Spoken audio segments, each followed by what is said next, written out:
I was hoping to see him sing "I'm Not My Father's Son" or something, like just give me something, like give me something. But they delivered. I'm sorry, they delivered You with are the obsessed with that. performance. You're obsessed with that. MJ Rodriguez is gonna send you a cease and desist. He'll be like, "Don't ever do that on the internet again." I would be like, what you say? Yeah. I've got a deeper love inside.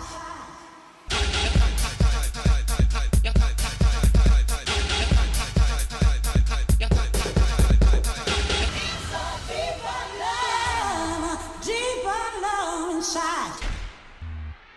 Hey everybody, I'm here again with Daddy, and it's the finale of Pose.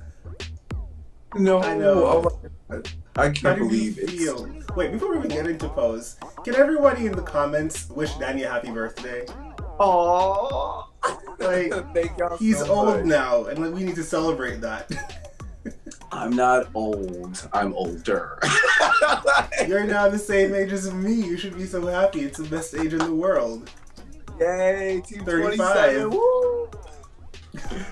27. And I still look. God, I thought you were young. 35. Who said that? I thought we thought we were the same age.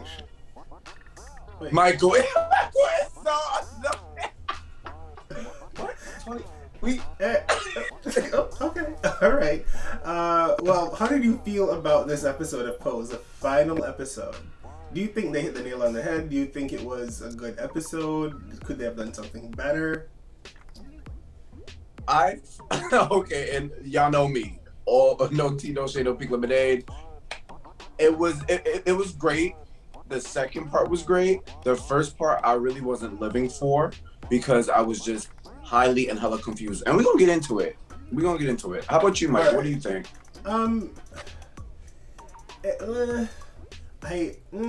Wait. Yeah, I liked it. It was not bad. However, I wish it ended differently. I wish it ended differently personally, for certain reasons. I didn't want to lose a bet. That's number one. And two, I was gonna bring that up. I feel like the way it ended was just so generic, and it wasn't. Yeah. Nothing shocked me. The entire plot I saw coming a mile away. Nothing surprised me, and I wanted to be surprised. That's it. Well, the start of the episode. Yeah, what do you think? Oh yeah, I clocked that. You know, day one, episode 1, season premiere. Just saying. So, you know. Okay. Okay. Just saying, you know. Well, we start by seeing Pray Tell back in the hospital, looking like he's on death's door. And I'm like, I've seen this before. Okay, we're going down this road again. Blanca and the nurse, I think it's Nurse Joy. Yep. Yeah. Not Pokemon. Not Pokemon with Nurse Joy. Yeah. I was like, wait, is it? They come to visit Pray Tell, or Prayful, and he's like, I didn't tell y'all because you guys were going to find out I was here anyways, blah, blah, blah. And there's this other character that plays a small but really interesting role. He's a white gay guy. He has AIDS or HIV. It doesn't really specify if it's HIV or AIDS, but we know one progresses into the other. And he was really sick, but not that sick. He got administered into this trial thingy for new drugs. And it was working for him. And so, long story short, Blanca, the nurse, and Blanca's hospital doctor bae got Prayful and Blanca on the drugs, and it was working for them. Come on, Chris, you better come through. That's a real I man. know. That's a real man. But with that being said, child. 16. But my whole thing is, right, this is the era of 1994, correct? It doesn't feel like it was 1994 because it felt like it was like 6 months after Prayful went to visit home. Again, the timeline for this season has been jumping all over the place. It was like, oh, Yeah. you guys told me for last couple of episodes, he was talking to the doctors, and it was like, oh, wait, what's going on? I'm hearing the And then the next episode, ears. Wait. Yeah. I was like, it's confusing. I'm like, wait, what? Anyways, so the last couple episodes, the doctors were like, you have 6 months to live, and then a couple episodes after, he's like, you guys told me I had 6 months to live, and I'm still here after 6 months, you know? And now he went to his family, and then comes back, and this episode, it feels like he went to his family a long time ago. So at this point, it feels like 1996. I don't even know. No, well, I mean, we know that it was 1996, and we'll tell you why. But my whole thing is, it's like, the timeline's not making sense. Also, like you stated, Chris got them on this trial because there wasn't enough black people in the trial. There was like, how many black people? 2. That was really one black and one Latina, and it was like, those are the only POC people alone. Yeah, exactly. Cool. So when Blanca and Pray started getting on this, you know, the pill, it started working for them. My whole thing was, did we forget that Prayful had cancer, or was this just like, oh, you know, he's better now. It's helping with his, you know, AIDS and HIV. But granted, did we just forget he had cancer all of a sudden? Like I'm it so felt confused. very like that. It's like, oh, the leukemia, everything, pneumonia, all of that just went right out the window, and the only thing that was wrong with him was the HIV/AIDS, and that was cured. At least it seemed that way. But I don't know. I'm not a doctor. We're not a doctor. We're not doctors here, so leave that. Right. Don't come telling me what I'm not. Maybe the drugs kind of cured the symptoms of the HIV/AIDS, and in turn, you know, minimize the risk of, you know, progressing the cancer cells and all that kind of stuff. Who knows? I don't. Yeah, it just felt like, to me, I was like, I'm about to lose my fucking bet. But I was like, this is unrealistic. This is unrealistic though. Like, this just seems too perfect. Something's going to happen. Because I was like, if this is the way post is going out, I don't want it. I was like, I don't want it. This is just I knew unrealistic. Someone was gonna die in this episode. I just didn't want the obvious person to die. But anyways, they're on the drugs. They're feeling great. They look amazing. Like, Pray looks 20 years younger. He looks great. The looks he pulled were sickening. When he pulled up to Rickey. Oh, when he pulled up to Rickey, with that sequence thing and the Vogue all over it, I was like, can I borrow that? You did that, yes. I think I want one too. Like, I would have done without the hat, but I was really into the jacket. It was giving me very much like, but yeah, I was looking for the looks, all the looks, honestly. Maybe we'll get into part 2, but so yeah, he sees looks. Some of them are always a little problematic. He met up with Rickey, and he finds out that Rickey's HIV/AIDS is progressing, and Rickey's scared he's gonna die. He introduces Siri up in my business. Always. Oh my god. Always. So nosy. Always. He introduces Rickey to this gay man's choir. I really enjoyed that moment. I thought it was really cute. What else happened after that? At that point, they were just living their lives and, you know, planning for the future. The ball. The ball. Oh, you want to jump into the ball right away? Oh, hold on. Before we jump into the ball, the ball was like the best part of the entire episode for me. Oh, baby. Oh, I was kind of holding on to it for later. Oh yeah. Oh. We can lock that away real quick because I want to speak about the gay men's choir real quick. I just thought it was just such a beautiful moment to see this, and then it was a little bit of foreshadowing for me because it was like the ones who are gone we're gonna face to the back or whatever, and then, you know, the ones who are still alive face to the front. I was like, something's gonna happen. I was like, something's gonna happen, and I really thought Rickey was gonna be the one to go. I've been like, how crazy would it be if the writer sprung that Rickey was the one that was gonna die this whole entire time? You know, That he would have didn't even been hit 30. yeah, that would have been a really awesome twist. Not awesome that he's gonna die, but awesome in the Yeah. fact that we wouldn't have expected it. Yeah, And when so you're trying to make good TV, you don't want to be predictable. yeah, it was kind of crazy, but yeah, definitely that. It was wow. Listen, at first, I'm not gonna lie to none of y'all, because y'all know we can just that. I was not here for it because it just seemed so unrealistic to me. I was Yeah. like, there's no way in hell. Not because I wanted to win a bet or anything. It was just the way things were going. I was like, no They all way. Like, can't this ride is off into no the sunset. Yeah. right. I was like, there's no way. Like, we just got a beautiful last episode of them riding into the sunset.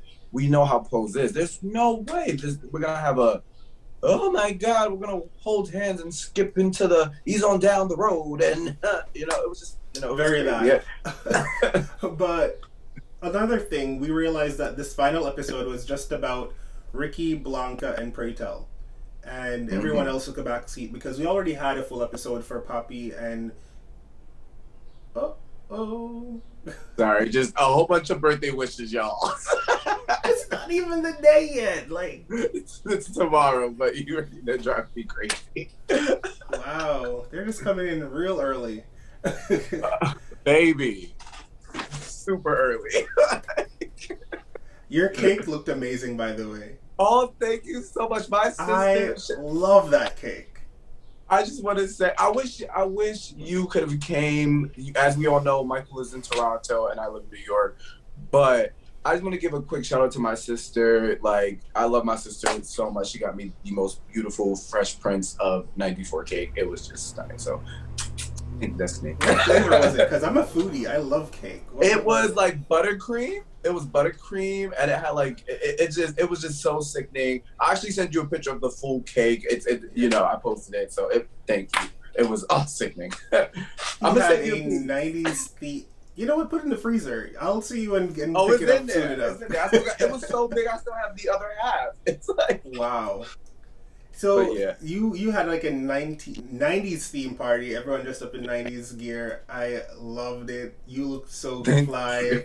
Everyone was having so much fun. I was like, damn, Corona? Man. oh my god. I have my Corona 90s done outfit messed in my up. closet like from day one. I could have easily thrown something on and been popping off like. And That's you all right. listen.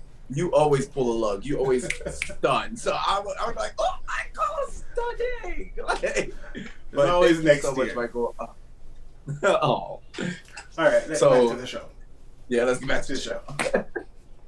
Yes, so we see that they're looking good, they're feeling gorgeous, they are on this drug.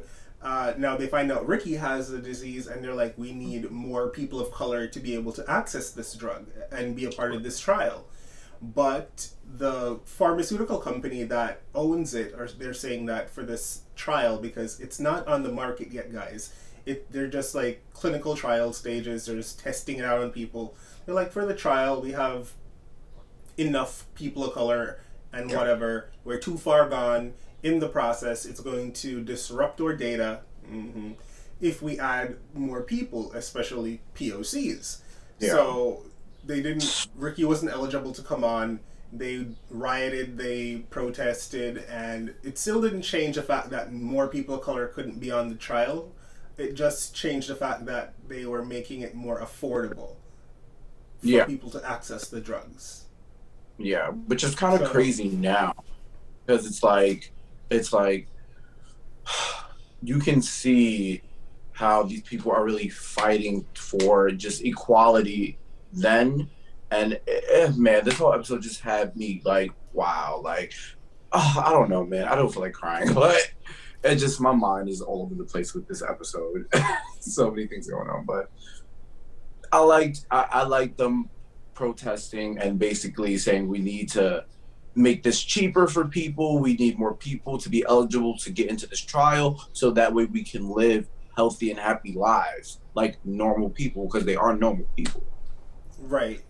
I like to see that part of it. However, it felt like most of the episode was centered around the drugs and who got access to it, who didn't get access to it. And I get it, it's an important part of history and what actually happened in the 90s. However, for the storytelling and for the characters, it felt like this part of history just... It reminded me of when they did half of the episode talking about OJ. It just kind of overshadowed the characters, this story. But I guess the story was really important because it plays a huge part in who dies. Dun dun dun. Very that. So let's talk about the ball. They are getting ready. We're not at the ball yet. They're getting ready. They're doing their makeup. It's Blanca and Pray Tell. They're doing a number together. They're giving tribute to Candy's Sweet Refrain. Oh, You know, the category where they dress up in drag and they do a lip sync number. I honestly thought they were going to bring back Candy and everyone else for, you know, whoever dies. But I was they thinking didn't. this I was same like, thing. they kind of just... Done. You This did. is why Bye. I felt like this whole episode was just, they was trying to cram so much into the last 2 episodes that we missed certain elements. And when we get there, I'll explain why I feel that way.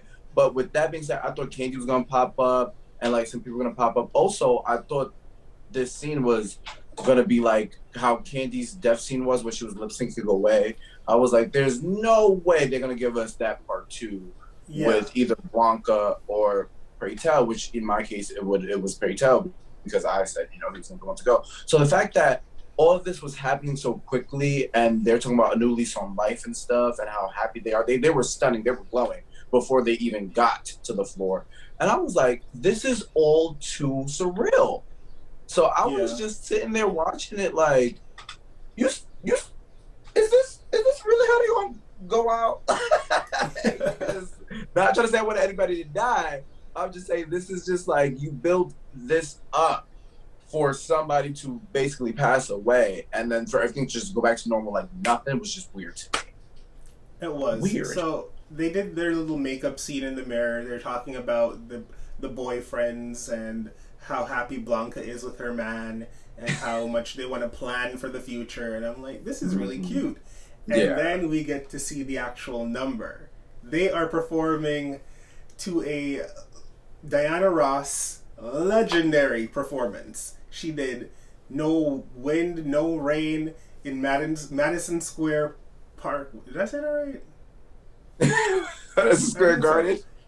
No, yeah, I think about this Madison Square Garden. Like, my brain was mixing up Central Park with Madison Square. I'm like, no, that's 2 different places. No. I'm like, I'm not from there, but I think that's wrong. Let me ask somebody who's from there. Yeah.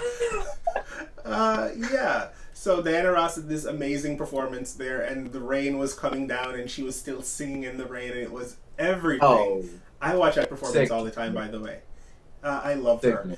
But they both did it together, and you want to just get into it. Like, I know you're a ballroom fanatic. I know you live for these things. I live for this as well. How did you feel seeing their performance?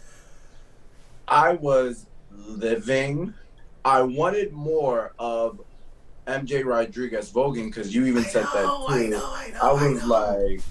I was like, this what y'all gonna give? I was like, because I'm not gonna lie, the spinning to the dip was everything. It was so clean. That was it a was moment. so clean. It was so I was precise. like, it was so sexy. I said, Mama, this is what some people at Legendary thought they was doing. Just saying it. But I wish she would have been a judge on Legendary. Side note. I said it. But yeah. So it was the lip sync category. Granted, it's about lip sync, not about the Vogue elements, and it was just so beautiful. They were glowing. Oh, they gave us everything. They did everything.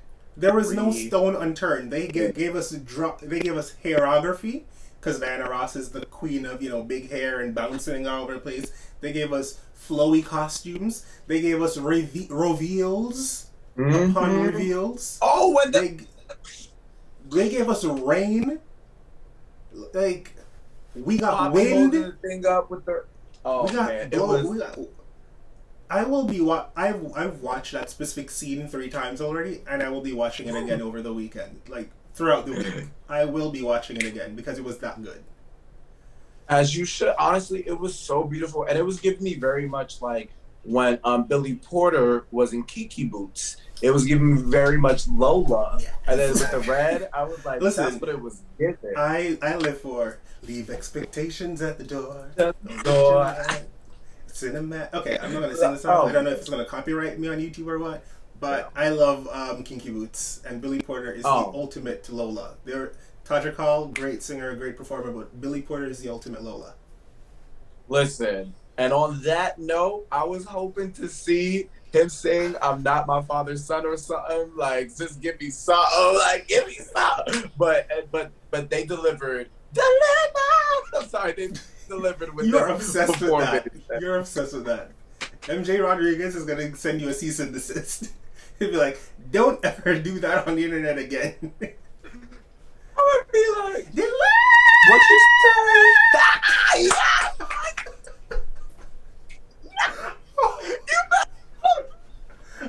This is the act 2 voice. That's right.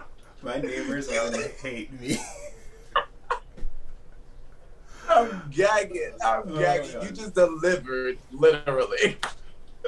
Do you guys like to see some singing videos? I don't like doing that.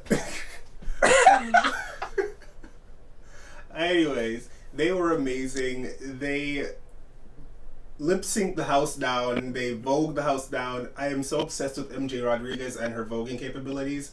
I just want to find videos of her voguing online. There's probably just one that I found, and it was when like the entire cast of Pose went to an actual ball, and she did a little piece. And the moment I found out, one, Laomi is her mom, and two, she can do a little thing. I've been obsessed with her, and I've just wanted to see her vogue, and there's no footage of that anywhere, and it's so sad. It's so sad because that's the only footage I've seen too.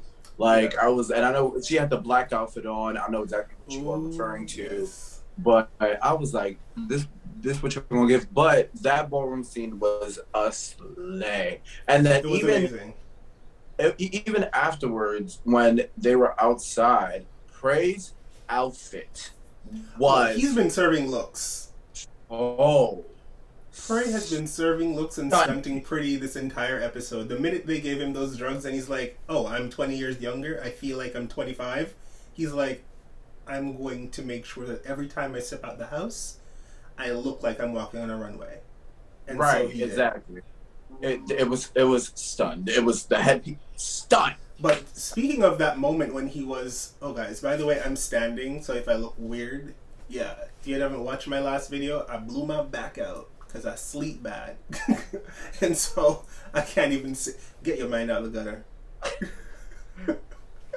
I just sleep wrong. That's what she said. That's what she said. So I have to be standing. I cannot even sit. Like literally, it's either I'm going to be laying down flat or I'm standing. It's ridiculous. Well, I mean, I'm standing right with you. No, you're not. Lies. Nah, my legs hurt. I'm tired. I had adventures. All right. But yeah, when he was outside after they did that beautiful, rendition of Diana Ross, it felt like he was kind of preparing to say goodbye to everyone. It felt like he wanted to do this performance to be like a grand hurrah, a grand bon voyage. And he did that when he was talking to Rickey outside, when he was talking to Blanca and her boyfriend. He was like, "Take care of her. I love you. Ain't no mountain high enough. You can always do whatever you want to do. I love you, yada, yada, yada." I was like, He was fine because he was supposedly taking his pills and he looked amazing. But I felt like he was doing something where he knew he didn't have much time left. And so he was trying to wrap up loose ends. And I was like, why is he wrapping up loose ends when he's getting better and better? But it was just a lot of foreshadowing happening. And real quick, shout out to Chris going to his first ball. Hey, you go, Chris. You better go support your woman. That's right. Because she done ate it up ball before me.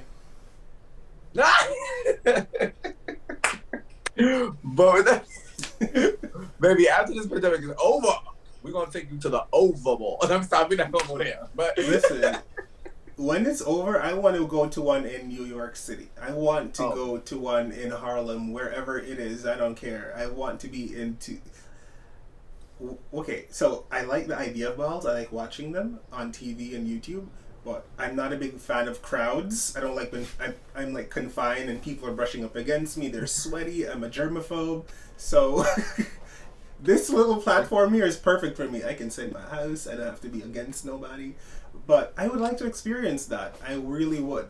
Even if it's once. And then I'll probably be like, yeah, I've seen it, done it, don't need to go back. Because it's just too much people for me. It gives me anxiety. Honestly, balls are really, really long. They're long. Like real life long. I've heard. And that I have no patience. So I'm like, maybe I should just go like at 2 o'clock in the morning when it's like the last two categories that matter. I don't know. What do you think? I don't know. If you're gonna go to a ball, you need to experience the whole thing. Like Chris did. He had a whole experience. But so I should go like at 9 o'clock and leave at like 5 in the morning. Period. Period. I'm just saying. But with that being said, like you said prior, like you said prior, with he was tying up loose ends. That's what it felt like. It's like he knew he was having his final moments, and then it made it a little more obvious because when he was taking off the makeup. Yeah, he went home, took off his clothes, he was taking off his makeup. Michael, please tell me this wasn't giving you very much Annalise Keaton. I'm gonna take off my wig and wipe my makeup off, and I'm about to pull up I literally thought of that immediately. When I saw him like rubbing the makeup off and like taking off the wig cap and then looking at himself in the mirror, I was like, murder? I was like, hold on, Annalise, that's you, girl. So it was just like, and then the candles after he finished smiling, looking at his reflection, like I'm happy with what he looked very at peace until he had to blow out the candles, because you saw his face. He was like, he was just like, I guess this is my last goodbye. Yeah, it's like looking in the mirror and recounting every step you've ever taken from birth until now and thinking, I feel content with everything I've done. It felt like he was just saying to himself, look at you. You were about to die months ago and you looked crazy. Now you look amazing and you feel good, but you know it's close. You know you're at the death's door anyways. And you're happy with everything you've done in your life. You've impacted people. You've changed lives. And you should be proud of that. That's what I felt when he was looking at himself like this. I was like, yeah, he's happy with with his life. He's content. And you're right. Blowing out the candles. No shade. I thought this whole episode was a dream. Like this was all going on in Pray Tell's head. Really? I swear I thought this whole thing was like a dream. And I thought at that moment where he was about to blow out the candles, I swear, Michael, I thought Candy was going to pull up and be like, are you ready to go now? Because do you remember in season 2, she was haunting him. Yes, and she was like, bitch. I wanted that storyline to continue because I remember Candy was like the Grim Reaper, like coming to be like, you ready to go do this? Like, hell is fire. You want to, it's a party, baby. Right. I thought she was going to come back and take him. That's what I thought. Granted, like, do you see where I'm coming from? Because I was like, I thought they was going to continue with that storyline, and I thought that's what it was given. Like, this was all a dream. He lived out his moments, and Candy was going to come touch his shoulder before he blew out the candles and been like, are you ready to go? You feel me? Or just touch him. And I was like, that would have been sickening. What? It would have been. But instead, they made it very somber, very classy. It was a classy way to go. He blew out the candles. He got himself together for bed, put on his beautiful white robe, sashayed into the bedroom. Oh, it was stunned when he walked down the hall. Oh, yeah. It was beautiful. It was beautiful, that last sachet. And he went to bed. Yes. The next morning, Rickey comes to you. Always getting calls? What is going on? Rickey. Rickey came in. Just leave me alone. Leave me alone. Guys, it is crazy having to do this with him every week when he is the most popular person in New York City. I am not, y'all. I promise.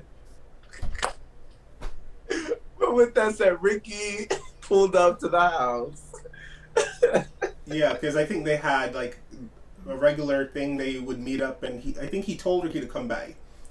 Rickey comes, tries to wake him up, realizes he's unresponsive. He looked amazing in the bed, by the way. The lighting was really great. Yeah, Rickey calls the ambulance. Cut to, they're at the hospital. Blanca finds out that he's there. Rickey tells her he didn't make it. They tried everything, but Pray Tell is gone. They break down and they cry at the reception's desk, and it was when they started to cry, my eyes welled up. I was like, "Oh my god!" Really? Yeah, because it was not even Blanca's scream, but it was Rickey's crying that made me feel emotional. I was like, "Oh, you're acting. I'm not gonna lie to you, Michael. I'm feeling something." Yeah, I know. Michael, I didn't cry at all. Because you know what it is? I expected this already, and the moment when Rickey found him, I was just like, I want my $50. But but I'm joking, y'all. It's just the way Rickey was holding him and like Birthday look. I was like, there's something I'm not connecting with this, Yeah. right? I cried later, but I just wasn't connected because they built all this up for him to go to bring us back. He was like living your little moment over there.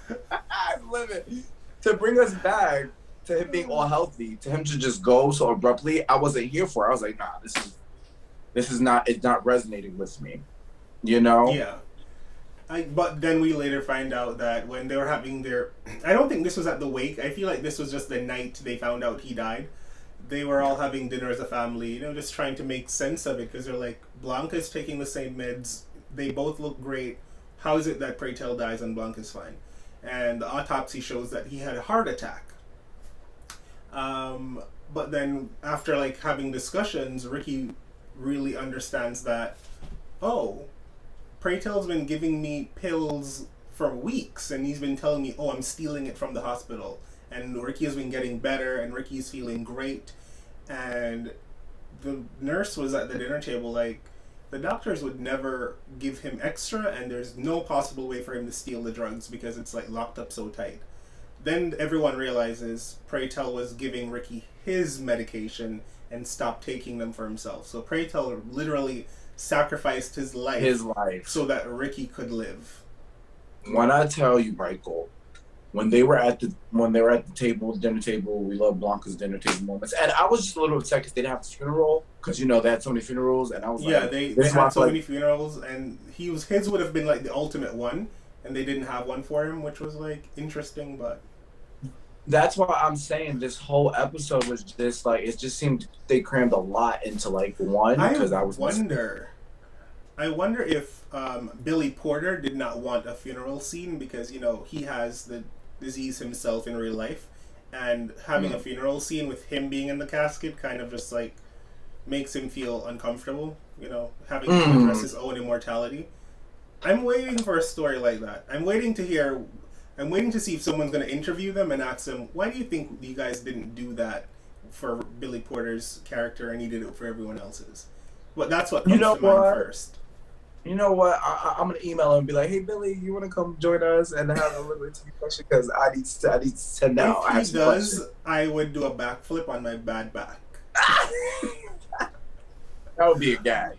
But back to the scene. I was with somebody and we were watching the show, and Michael, when I tell you, I was bawling because I figured it out before Rickey even said anything. Oh yeah, I knew that. The moment when it happened, I could tell, because the only way he was going to die was if he stopped taking those pills, and the way he was behaving the whole night was like he knew his time was up. And I'm like, how would you know your time is up unless you purposefully made it up, you know, like ended it? Because you can't tell that the pills aren't working. He was fine. I knew he stopped taking it. I just didn't know what he did with it. It was a gag, but granted, I just my heart. Sorry, I got irritated for a second, but my heart was broken. It was sad when Rickey found out that Pray Tell had to die so he could live. Everyone was consoling him, Blanca and Mother Electra. It was really sad. And then they just ended it. That is where the season, the entire show, everything ended in that scene. It was crazy. It was just crazy. like that. Oh, yeah, just like. But also, can we get into the fact that Pray's mom pulled up on Blanca? Can you hear me? Pray's mom pulled up on Blanca? Yeah. Okay, first of all, I must have missed that part. Tell me more. Yes, I was like, Pray's mom pulled up on Blanca with his ashes, and granted, the auntie was supposed to be the one to do his will and everything, and then she was like, "This is my son. Let me do this." Because remember, he wanted. Yes. He my wanted. bad, guys. I do have a bad memory as well. 35. I'm joking. I'm not 35. Don't do that in the comments. I just have bad back, bad memory. Work. I've win the jackpot. Like lottery. And that's on period. But but with that being said, it was just like, I feel like the reason the mom came instead is because even though the aunt had agreed to do it, the mom has come to the realization that she only had the son, and even though she wasn't happy with the lifestyle and a bunch of other things, it's better that she does this for herself so she can get closure. It's like, right. It's my son, I need to do this for him. So she did it instead of the aunt. It would have been nice to see Jackie again, but I'm glad the mom did it. Yeah, it would have been nice. I was happy to see the mother pull up and fulfill those wishes. Also, giving Blanca her very own, the necklace with the heart with his ashes in it. And it was just so sad but beautiful. And she was like, these are the rest of his ashes, whatever you want to do with them, feel free to do whatever you want with them. Just saying. It's kind of crazy. Yeah. I wonder if Blanca's going to give Electra one. Oh, no, she did. Oh, yeah. She did. She literally was like, all right, so basically they were all sitting down, Angel with Poppy and their son, and then Lulu was there, everybody was there, like Castle and the panel was there. Pray wrote something about everybody, and everybody's crying.